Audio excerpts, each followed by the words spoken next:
Hello my dear students, कैसे हैं आप लोग। I hope you guys are doing great. A very warm welcome to our YouTube channel.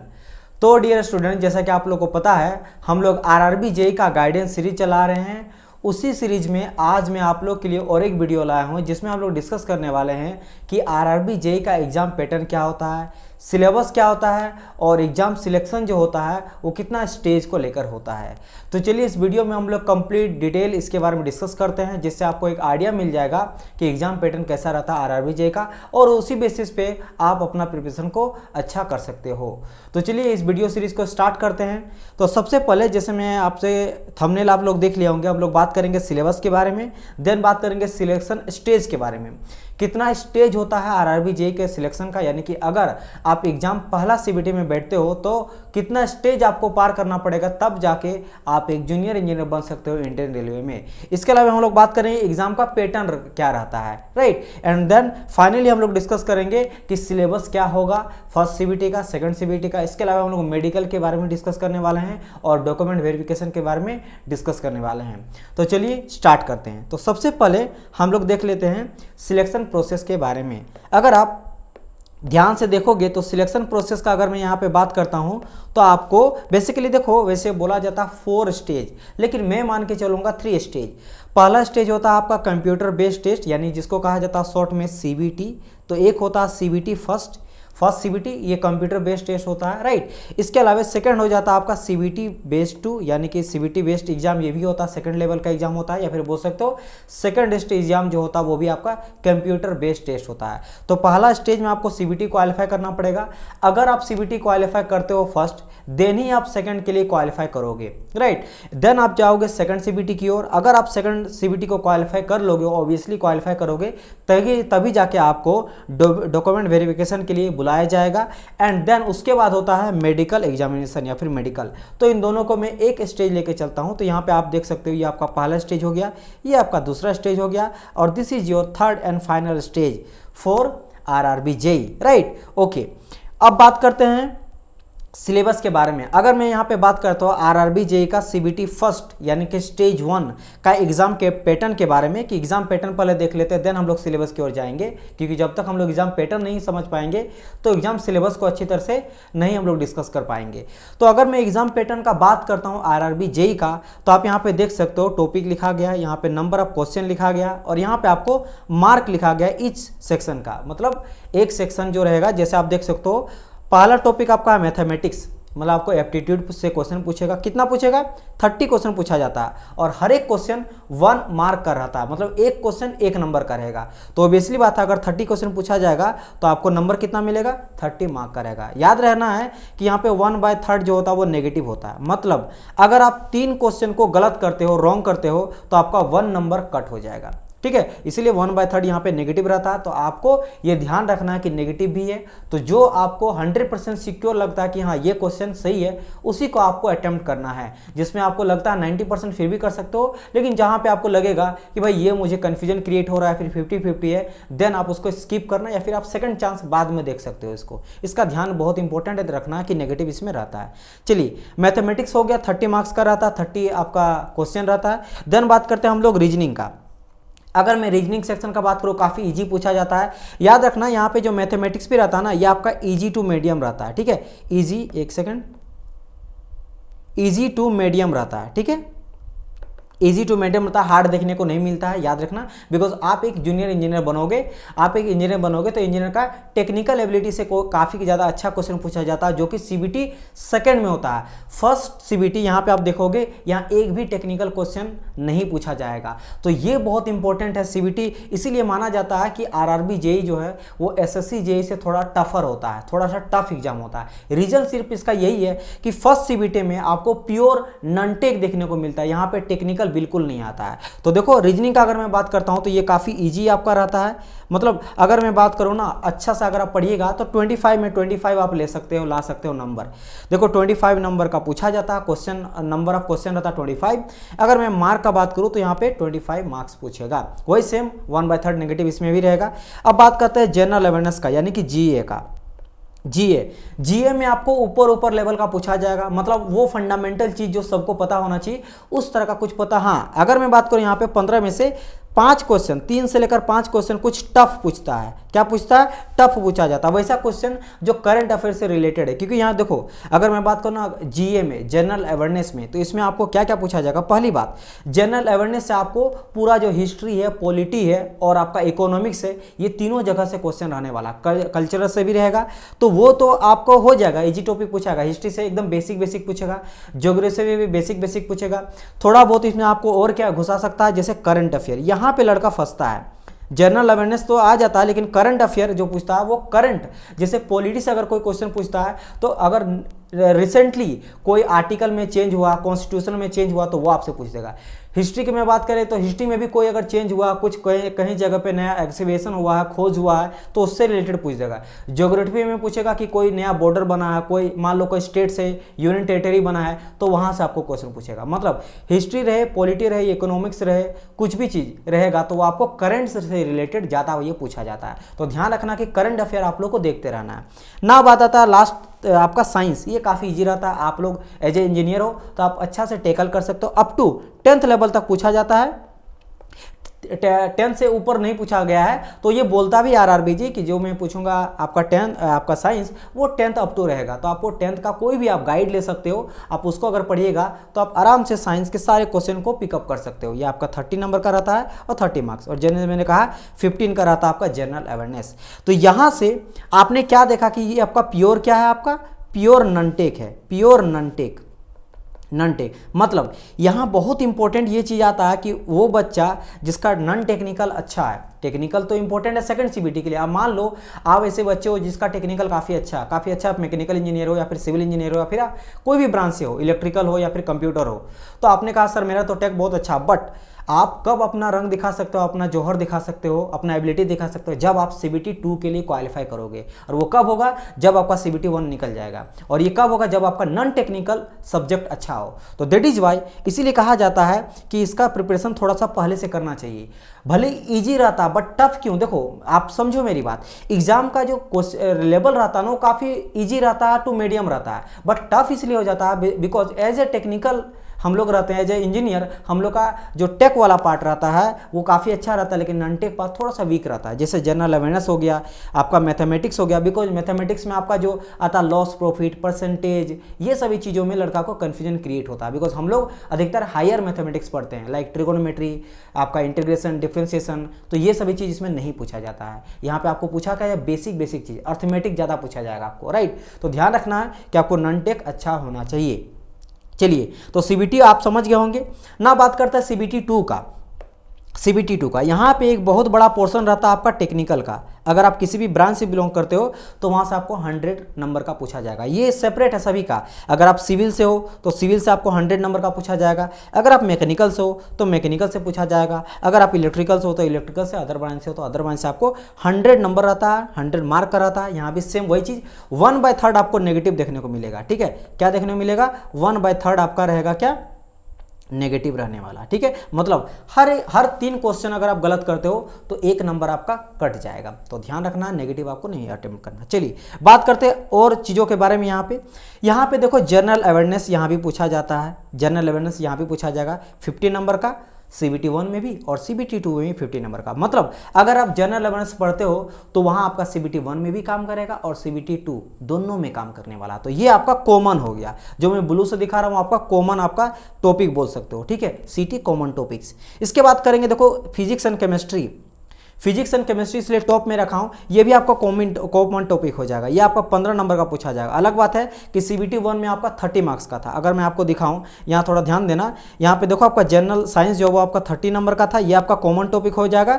और एक क्या था आपका जनरल अवेयरनेस 50 नंबर का। ये दोनों कॉमन टॉपिक है जो आपका सीबीटी 1 और सीबीटी 2 में रहेगा। तो इन दोनों सब्जेक्ट को तो अच्छी तरह से देखना ही देखना है, बिकॉज ये दोनों आपका काम करेगा, यहाँ भी और वहाँ भी काम करेगा। Isn't it. चलिए बात करते हैं अब हम लोग यहाँ पे क्या हमको सर न्यू देखने को मिल रहा है। कंप्यूटर से पूछा जाएगा और कंप्यूटर से भी काफ़ी बेसिक चीज़ें पूछा जाता है। आपको जनरल कुछ इंटरनेट से पूछा जाएगा, जनरेशन ऑफ कंप्यूटर से क्वेश्चन पूछा जाएगा, कुछ सॉफ्टवेयर से पूछा जाएगा, आपका इनपुट डिवाइसेस, आउटपुट डिवाइसेस से पूछा जाएगा। तो ये सभी चीज़ों से क्वेश्चन पूछा जाता है। मीडियम लेवल का पूछा जाएगा, आप अटेम्प्ट कर सकते हो। अगर आप 5,000 क्वेश्चन लगा दोगे या फिर कोई भी एक नॉर्मल कोई भी बुक आप खरीद लोगे तो यू कैन इजीली तरीके से आप सारे क्वेश्चन को अटेंड कर सकते हैं। चलिए, और एक यहाँ पे आ जाता topic that is your basics of environment and pollution control. ये 10 नंबर का पूछा जाएगा, ये दोनों 10 नंबर का, ठीक है। पोल्यूशन कंट्रोल आज के टाइम पे कोई ऐसा एग्जाम नहीं है जहां पे आपको इन्वायरमेंट या फिर पोल्यूशन कंट्रोल से क्वेश्चन नहीं पूछा जाता। रीजन यू नो दैट हम लोग इन्वायरमेंट को कितना गंदा कर चुके हैं। एज ए ह्यूमन बीइंग के लिए इतना बड़ा अर्थ बना है, अच्छा अर्थ बना है, हम लोग के जीवन का सारा साधन यहाँ पे मिलता है, बट हम ही लोग इसको बर्बाद करते जा रहे हैं। ये आप लोग को मानना पड़ेगा, ये ट्रूथ है। तो कोई भी ऐसा एग्जाम है, सिर्फ इंडिया का नहीं बात करो, अगर आप वर्ल्ड में भी जाओगे, MIT में कहीं भी जाओगे तो इस टॉपिक को ऐड करता है। IAS का एग्जाम रहे, कोई भी एग्जाम के बात करें अगर सेंट्रल लेवल का, तो डाला जाता है, अधिकतर में डाला ही जाता है, 99% में डाला जाता है। क्यों? ताकि हर एक एज ए अगर गवर्नमेंट सर्वेंट आप बनते हो तो एक आप अच्छा नागरिक बनते हो तो आपको पता होना चाहिए कि इन्वायरमेंट को कैसे बचाया जाए। दैट इज वाई ये आपको होना चाहिए। तो ऐसे जनरल के लिए भी होना चाहिए। इसमें क्या पूछा जाएगा? ओजोन डिप्लेशन लेयर के रिलेटेड क्वेश्चन रहेगा। इसके अलावा अगर बात करें water pollution, soil pollution, air pollution से क्वेश्चन रहने वाला है। इसके अलावा इन्वायरमेंट और आपका पोल्यूशन और कैसे हम लोग किसी भी चीज़ को रीन्यू फिर से यूज़ कर सकते हैं, वाटर कंजर्वेशन कैसे कर सकते हैं, पोल्यूशन को कैसे कंट्रोल कर सकते हैं, ये सभी से रिलेटेड आपको क्वेश्चन रहेगा, बेसिक क्वेश्चन रहेगा, इजंट इट। और लास्ट मैंने कहा जैसे टेक्निकल एबिलिटी, जिस भी ब्रांच से आप बिलोंग करते हो वहाँ से आपको 100 नंबर का पूछा जाएगा। अच्छा, मैंने एक चीज़ नहीं कहा, फर्स्ट CBT में टोटल नंबर ऑफ क्वेश्चन आपका 100 रहता है, और टोटल अगर बात करेंगे मार्क भी तो 100 का ही रहता है। तो ये आपका फर्स्ट CBT में 100 नंबर का क्वेश्चन पूछा जाता है। अगर मैं बात करूँगा CBT 2 में तो यहाँ पे 150 क्वेश्चन रहता है टोटल, क्योंकि 100 टोटे ही हो गया। तो यहाँ पे बहुत बड़ा रोल होता है किसका? टेक्निकल का। और 2 तो कॉमन ही हो गया, जनरल अवेयरनेस और फिजिक्स एंड केमिस्ट्री आपका। यहाँ सिर्फ बायो नहीं पूछा जाएगा, फर्स्ट CBT में थोड़ा सा बायो से भी क्वेश्चन रहता है, इजंट इट? ओके। और घुमा फिरा के ना बायो वाला घुसा ही देगा आपको बेसिक इन्वायरमेंट और पोल्यूशन से। वैसे थोड़ा अलग टॉपिक है, बट फिर भी अगर कहा जाए तो चलिए। तो फर्स्ट CBT और सेकंड CBT का हम लोग बात किए सिलेबस का, थोड़ा हम लोग डिटेल वाइज देखते हैं कि फर्स्ट CBT में क्या क्या रहता है। काफ़ी इंपॉर्टेंट, ये कहीं हर जगह पे नहीं मिलता, इसीलिए मैं इतना मेहनत करके आप लोग के लिए लाया हूँ।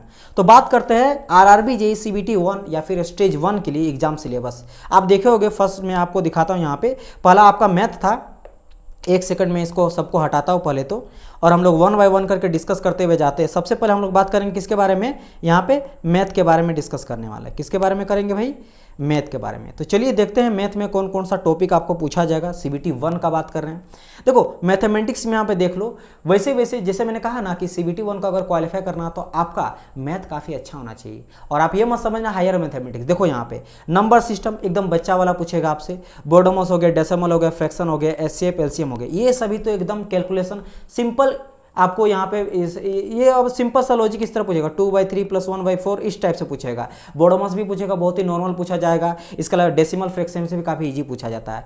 देन आ जाता है ratio, proportion, percentage, mensuration, time and work, time and distance, simple, compound interest, profit loss, algebra, geometry, trigonometry, statics पूछेगा, स्क्वायर रूट से रहेगा, एज से आपको क्वेश्चन पूछा जाएगा, कैलेंडर से पूछा जाएगा, क्लॉक से पूछा जाएगा, पाइप एंड सिस्टम से पूछा जाएगा। तो ये कुछ टॉपिक्स है जो आपके लिए थोड़ा सा कॉम्प्लिकेटेड हो सकता है अगर आप नहीं पढ़े हो, बिकॉज एज ए इंजीनियर हम लोग साइंस बैकग्राउंड से रहते हैं। तो साइंस के बाद डायरेक्ट आप डिप्लोमा किए होगे या फिर बीटेक किए होगे। तो होता क्या है, ये सब्जेक्ट हम लोग को पढ़ना वैसे पढ़ा जाता है, ऐसा बात नहीं है, ये आपका 8, 9, 10 में भी रहता। तो जो बच्चा 10th तक बहुत अच्छे से पढ़ा है वो तो ईजी तरीके से 1 महीना में ये सभी चीज़ों टॉपिक को क्लियर कर सकता है। बट जिसका नहीं हुआ है वो भी कर सकता है, कोई बड़ी बात नहीं है, बट थोड़ा सा मेहनत आपको करना पड़ेगा। एंड हाँ, ये कुछ टॉपिक्स है जो आपके लिए ईजी हो सकता है, लाइक आपका अलजेब्रा यहाँ पे हो गया, ज्योमेट्री हो गया, ट्रिग्नोमेट्री होगा, बिकॉज ये आपका हायर मैथमेटिक्स से जुड़ा हुआ है। हम लोग इंजीनियरिंग में 11, 12 जो बच्चा पढ़ा वो भी आपका कहीं ना कहीं अलजेब्रा, ज्योमेट्री, ट्रिग्नोमेट्री को फेस किया है। अगर आप इंजीनियरिंग की हो या पॉलिटेक्निक की हो, फिर भी ये टॉपिक आपका फर्स्ट आपका सेमेस्टर, सेकंड सेमेस्टर में रहता है मैथ में, इजंट इट? तो ये कुछ टॉपिक हो गया, ये मैथ का सिलेबस हो गया। बात करते हैं रीजनिंग में कौन कौन सा टॉपिक्स रहता है। तो यहाँ आप देखो कुछ टॉपिक जो काफ़ी ईजी, कोडिंग, डिकोडिंग काफ़ी ईजी रहता है। इसके अलावा बात करेंगे रिलेशनशिप, काफ़ी ईजी रहता है। सिलोगिज्म बात करेंगे, जबलिंग बात करेंगे, वेन डायग्राम, ये सभी कुछ इजी रहता है। कंक्लूजन, डिसीजन मेकिंग, ये काफ़ी थोड़ा सा डिफिकल्ट वाला होता है। इजी लगता है, हर लड़का अटेम्प्ट कर लेता है, लेकिन क्वेश्चन को रॉन्ग कर देता है। तो ये कुछ टॉपिक्स है जो आपको ध्यान देना चाहिए।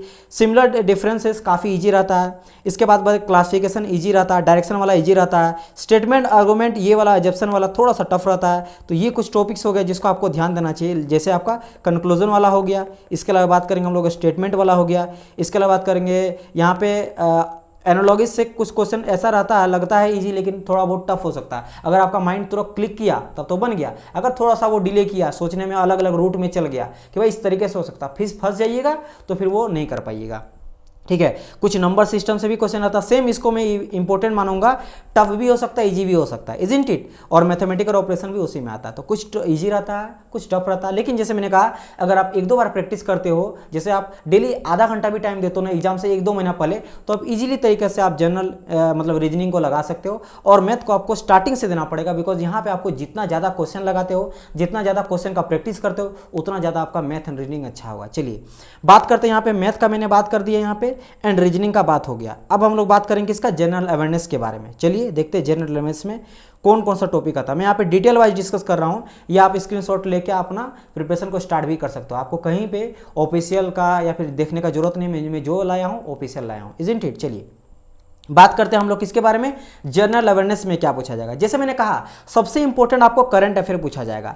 और ध्यान रखना, करंट अफेयर सिर्फ ये नहीं होगा कि नया चीफ मिनिस्टर कौन सा बना है ना, या फिर बजट में क्या हुआ, नहीं। आपको मैं अगर बात करूँ ज्योग्राफी का, या फिर हिस्ट्री का, या फिर पॉलिटी का, या फिर इकोनॉमिक्स का, जो भी क्वेश्चन पूछा जाएगा ना, हिस्ट्री, ज्योग्राफी, पॉलिटी, इकोनॉमिक्स से, वो आपको करंट पूछा जाएगा। अगर कोई भी इकोनॉमी में कुछ करंटली चेंज हुआ, उससे रिलेटेड पूछेगा। जैसे जीएसटी किस आपके संविधान के अमेंडमेंट में लागू होता है। पॉलिटी में क्या पूछेगा, कोई अगर नया बाउंड्री बना है, कोई यूनियन टेरिटरी नया बना है, जैसे आप देखते रहते हो, कोई आपका यूनियन टेरिटरी को मिला के स्टेट बना जाता है, कोई स्टेट से यूनियन टेरिटरी हो जाता है, ये सभी। जैसे लद्दाख और जम्मू कश्मीर को मिला के पहले क्या था, यूनियन टेरिटरी था, फिर उसको स्टेट बना दिया। तो इस सभी चीज़ से आपको आर्टिकल पूछ सकता है। अमेंडमेंट, संविधान का जो संशोधन होता है, वो कौन सा आर्टिकल था, ये सब इसे क्वेश्चन घुमा के देगा करंट से। सेम हिस्ट्री से भी, जैसे हड़प्पा सभ्यता से कुछ ना कुछ खोज होते रहता है, कहीं पे नया कुछ मिला है, तो आपको डायरेक्ट बोल देगा कौन सा साइट है जो न्यू मिला है हड़प्पा सभ्यता का, तो वो करंट से रिलेटेड हो गया। और कुछ अगर आपको बेक से पूछेगा, जैसे हिस्ट्री का, कि हड़प्पा सभ्यता का खोज कौन किया था, हड़प्पा को कौन खोज किया था, कालीबंगन का, ये सभी से रिलेटेड। जैसे कुछ भी बाबर का कहाँ पे जन्म था, कहाँ पे मृत्यु हुआ, तो ये काफ़ी बेसिक पूछा जाता है, एकदम बेसिक। इसके लिए आप लूसेंट अगर पढ़ लोगे तो मोर देन सफिशिएंट हो जाएगा किसी भी चीज़ के लिए। Geography, history, polity, economy, Lucent आपके लिए इनफ है। इसके बाद देखो कुछ इन्वायरमेंट इशू आ जाता है, ये भी आपको करंट से ही रहने वाला है। स्पोर्ट भी करंट रहने वाला है। कुछ फेमस चीज़ पूछेगा जो आपका हिस्ट्री से, जो बहुत फेमस है, कुछ जो हिस्ट्री रिकॉर्ड किया उस टाइप से पूछा जाएगा। देन आ जाता है साइंटिफिक, कुछ टेक्नोलॉजिकल से, बैटरी का आविष्कार कौन किया है, टीवी का आविष्कार कौन किया, इससे रिलेटेड कुछ पूछेगा, है ना। डिस्कवरी और बेसिकली इन्वेंशन से पूछा जाता है। और आपका जैसे मैंने कहा था यहाँ पे अप टू 10th स्टैंडर्ड का साइंस पूछा जाता है, जिसमें आपको physics, chemistry and life science, basically life science मतलब यहाँ पे बात कर रहा है बायोलॉजी का, तो इन तीनों से क्वेश्चन आता है। जहाँ पे यू नो दैट कि यहाँ से आपका ये पूरा का पूरा टॉपिक जो है वो CBT 2 में भी आपको देखने को मिलेगा, और ये भी आपको CBT 2 देखने को मिलता है। बस एक आपका लाइफ साइंस इसमें नहीं रहता है, बाकी ये दोनों रहता है, इजंट इट। चलिए तो हम लोग यहाँ पे देखो फर्स्ट CBT के बारे में, सभी चीज़ के बारे में डिस्कस कर लिए, इजंट इट। अब हम लोग बात करेंगे सेकंड CBT के बारे में। यहाँ पे कॉमन तो आपका जनरल अवेयरनेस और साइंस वाला पार्ट रहेगा, जिसके बारे में भी जस्ट डिस्कस किए। बस यहाँ पे बायो वाला पार्ट जो है वो आपका नहीं है, इजंट इट। बाकी ये बात करते हैं हम लोग कंप्यूटर का, इन्वायरमेंट का और टेक्निकल का। तो चलिए देखते हैं 1 by 1 करके यहाँ पे बात करते हैं हम लोग। तो यहाँ पे आ जाओ, ठीक है।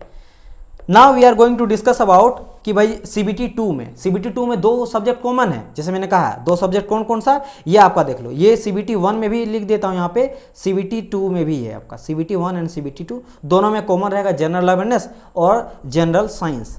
बात करते हैं यहाँ पे, और मैं पहले बता देता हूँ इसका, अगर आपको PDF चाहिए तो टेलीग्राम ग्रुप में आपको मिल जाएगा, नीचे में डिस्क्रिप्शन में होगा टेलीग्राम ग्रुप, उसका आप ज्वाइन कर लीजिएगा। वहाँ मैं आपको इसका PDF दे दूंगा, प्रोवाइड करा दूंगा, ठीक है। चलिए बात करते हैं यहाँ पे CBT 2 के लिए जो आपका है बेसिक कंप्यूटर एंड एप्लीकेशन। जैसे मैंने कहा था ना, पूछा जाएगा आपको कोई हायरार्की, मतलब generation of computer, first generation, second generation, third generation, fourth generation, अभी कौन सा जनरेशन चल रहा है, पहला जनरेशन में कौन सा कंप्यूटर था, प्रोसेसिंग यूनिट क्या था, स्पीड के वगैरह क्या था, कौन सा डिवाइस था, उसका नाम बताओ, एकदम जनरल पूछा जाएगा।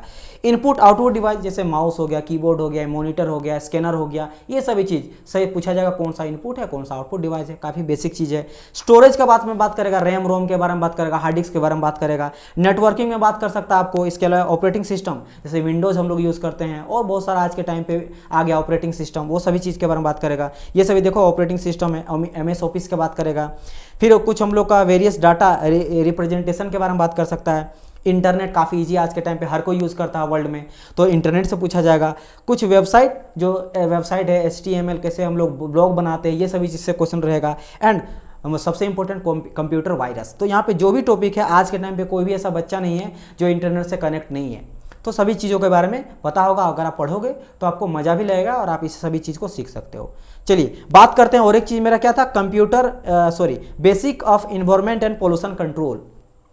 जैसे मैंने कहा था कि इन्वायरमेंट कैसे बना है, जैसे जितना भी आपका लेयर रहता है वो सभी लेयर के बारे में पढ़ना पड़ेगा, कितना कितना हाइट तक रहता है, उसमें क्या क्या काम सभी का रहता है, ठीक है। देन आ जाता है इफेक्ट, इन्वायरमेंट को कैसे पोल्यूशन से इफेक्ट पड़ रहा है इसके बारे में आपको पढ़ना है, और उसको कैसे कंट्रोल किया जाता है ये आपको पढ़ना है। इसके अलावा वही नॉइज पोल्यूशन, वाटर पोल्यूशन, उसका क्या इफेक्ट देखने को मिलता है। वेस्ट को कैसे हम लोग आज के टाइम पे आप देखो गंगा नदी को इतना हम लोग वेस्ट बर्बाद कर रहे हैं, लैंड को बर्बाद कर रहे हैं, कचड़ा वगैरह फेंक के, कूड़ा वगैरह फेंक के, तो उसको हम लोग कैसे वेस्ट को फिर से मैनेजमेंट या फिर रिसाइकल कर सकते हैं, ये आपसे पूछा जाएगा। ग्लोबल वार्मिंग, आज के टाइम पे ग्लोबल मतलब हीट बढ़ रहा है, हीट बढ़ रहा है क्योंकि कार्बन इमिशन ज़्यादा हो रहा है। कार्बन इमिशन क्यों हो रहा है? क्योंकि पेड़ कट रहा है, तो आपको उसके रिलेटेड पता होना चाहिए। एसिड रेन क्यों होता है, उसमें क्या क्या रहता है, लॉजिक रहता है, उसके चलते क्या बुराई रहता है, कौन कौन सा बीमारी होता है, उसको कैसे रोक सकते हैं, ये सभी चीज़ पूछा जाएगा। और जैसे मैंने कहा ओजोन डिप्लेशन, उसके चलते भी आपका यूवी रेडिएशन आता है, स्किन कैंसर वगैरह होता है, तो वो क्यों हो रहा है, उसको कैसे रोक सकते हैं, ये सभी चीज़ आपसे पूछा जाएगा। तो ये हो गया आपका कौन कौन सा टॉपिक हम लोग सीबीटी 2 में बात किए, कंप्यूटर एंड आपका इन्वायरमेंट। नाउ बचता आपका टेक्निकल एबिलिटी। तो टेक्निकल एबिलिटी में सभी आप लोग के लिए जो भी ब्रांच है सबके लिए यहाँ पे लाया हूँ, आप देख सकते हो। और यहाँ पे आपको डिटेल वाइज यहाँ पे नहीं दिया गया आरआरबी में, ठीक है, आपको पढ़ना पड़ेगा एज ए कोई फैकल्टी, जो अच्छा फैकल्टी रहे उससे आपको ये सभी आइडिया मिलेगा। लेकिन आप यहाँ पे देख सकते हो जो ऑफिशियल है वो मैं आपको यहाँ पे रख दिया हूँ। आरआरबी जेईई से रिलेटेड यहाँ पे आप जितना देख सकते हो, question will be based on the general civil engineering topic included. यहाँ पे स्ट्रक्चर से रहेगा, ड्रॉइंग से रहेगा, एस्टिमेशन से रहेगा, costing, valuation, building material, mechanics, soil machine, structure analysis, contract, steel, ये बहुत बड़ा है तो मैं पढ़ूंगा नहीं, आप देख लेना। मैकेनिकल से रिलेटेड यहाँ पे देख सकते हो, सोम हो गया, टॉम हो गया, इसके बाद कॉम हो गया, मैकेनिक्स हो गया, फ्लूइड हो गया, heat transfer, thermodynamics, power plant, steam engine, IC engine, thermodynamics, machining, ये सभी आपका प्रोडक्शन वाला पार्ट हो गया, प्रोडक्शन से क्वेश्चन रहने वाला है। तो आप यहाँ पे देख सकते हो लगभग इंजीनियरिंग का बात करूँ ना, सारे टॉपिक को यहाँ पे इंक्लूड कर देता है। लेकिन अगर मैं बात करूँ एसएससी जेईई के कंपैरिजन में, तो आरआरबी जेईई का सिलेबस काफ़ी कम रहता है, ठीक है, बट हर टॉपिक को ये टच करता है। और देख लेते हैं, यहाँ देखो आपका इलेक्ट्रिकल का बात करेंगे, आईटी का बात करेंगे, तो आईटी का भी यहाँ पे सिलेबस दिया गया है, बेसिकली सारा कंप्यूटर एडवांस लेवल का रहता है। एंड इलेक्ट्रॉनिक्स का बात करेंगे, तो इलेक्ट्रिकल का यहाँ पे सारा दिया गया है, चाहे वो इलेक्ट्रिकल मशीन्स हो गया, पावर इलेक्ट्रॉनिक्स हो गया, बेसिक ऑफ सर्किट हो गया, या फिर आपका इलेक्ट्रॉनिक्स मेजरमेंट हो गया, एनालॉग डिजिटल इलेक्ट्रॉनिक्स हो गया, सर्किट हो गया, मैनेजमेंट सिस्टम हो गया, ये सभी देख सकते हो, पावर एंड कंट्रोल सिस्टम हो गया, सभी से सिग्नल से सिस्टम से पूछा जाता क्वेश्चन है। इसके अलावा और तो मैं कुछ सब्जेक्ट का बात करता हूँ, ब्रांचेस का, जैसे इलेक्ट्रॉनिक्स हो गया एंड कम्युनिकेशन इंजीनियरिंग, इसके अलावा कंप्यूटर इंजीनियरिंग। तो यहाँ से देखो कंप्यूटर से भी कुछ आपका सीट रहता है, कुछ नहीं अच्छा खासा रहता, तो उसके लिए भी सिलेबस है। अगर इलेक्ट्रॉनिक्स एंड कम्युनिकेशन के स्टूडेंट है तो उसके लिए भी यहाँ पे सिलेबस दिया गया है, तो उसके लिए भी यहाँ पे आप देख सकते हो, इजंट इट। चलिए अब हम लोग आगे बात करते हैं। यहाँ पे अगर मैं यहाँ देखता हूँ, एक सेकेंड आगे अगर मैं बात करता हूँ नेक्स्ट, तो आ जाता आपका कुछ जो पार्ट रहता है। देखो मैं हर वो मैं ब्रांच का लाया हूँ जहाँ से देखा जाता है आपका कुछ ना कुछ सीट जो रहता है, कुछ प्रिंटिंग प्रेस के लिए निकलता है, तो प्रिंटिंग प्रेस से रिलेटेड कुछ जो यहाँ पे आपका टॉपिक से जहाँ से क्वेश्चन पूछा जाता है वो मिला है जो ऑफिशियल रहता है। जैसे आपका प्रिंटिंग टेक्नोलॉजी से पूछेगा, उसका मटेरियल कौन सा यूज़ करते हैं प्रिंट के लिए, ऑफसेट प्रिंटिंग क्या होता है, कलर साइंस क्या होता है, न्यूज़ पेपर जो हम लोग यूज़ करते हैं प्रिंटिंग में वो कौन सा होता है, पेपर और इंट टेक्नोलॉजी क्या होता है, इंक टेक्नोलॉजी, इसके अलावा डिजिटल टेक्नोलॉजी, इमेजिंग क्या होता है, एप्लीकेशन क्या होता है कंट्रोल करने के लिए प्रिंटिंग का, इसके अलावा बेसिक कंप्यूटर के बारे में आपको पता होना चाहिए, प्रिंटिंग सरफेस प्रिपरेशन कैसे बनाते हैं। इसके बाद एक आपका निकलता है इंस्ट्रूमेंटेशन और मेजरमेंट इंजीनियरिंग। यहाँ से आप देख सकते हो जो भी इंपॉर्टेंट सारे टॉपिक से यहाँ पे दिया गया है। तो these are all important branch या फिर ऑल ब्रांच जहाँ से आपको आरआरबी में क्वेश्चन पूछा जाता है। तो ये आपका एज यू नो दैट, जैसे मैंने पहले कहा था कि आरआरबी जे का गाइडेंस सीरीज चल रहा है, यहाँ पे आपको सारा चीज़ मिलेगा। आरआरबी जे का मैंने आज सिलेबस बताया, हम लोग कटअप के बारे में डिस्कस करेंगे, क्या डिफरेंस होता है RRB JEE versus SSC JEE. इसके अलावा हम लोग बात करेंगे कौन कौन सा सब्जेक्ट आपके लिए इंपॉर्टेंट है, जो भी ब्रांच वाइज है वो डिस्कस करेंगे, कब आपका वैकेंसी आ सकता है इसके बारे में डिस्कस करेंगे, कटअप कहाँ का कितना जा सकता है, कहाँ पे ज़्यादा सीट निकल सकता है, कौन एलिजिबल रहता है, एज क्राइटेरिया क्या होता है, एज रिलैक्सेशन कितना होता है, हर वो चीज़ के बारे में हम लोग डिस्कस करेंगे। आप बस चैनल में बने रहिए, सब्सक्राइब कर लीजिए चैनल, ताकि लेटेस्ट अपडेट आपको मिलते रहे जब भी वीडियो आए। और अगर आपको वीडियो पसंद लगा होगा तो प्लीज़ लाइक कीजिए, ज़्यादा से ज़्यादा बच्चों तक शेयर कीजिए, ताकि हर बच्चे को इन्फॉर्मेशन पता चले। और कमेंट जरूर कीजिएगा आपको वीडियो कैसा लगा। मिलते हैं हम लोग नेक्स्ट पार्ट में, तब तक के लिए goodbye and God bless you all guys, bye bye.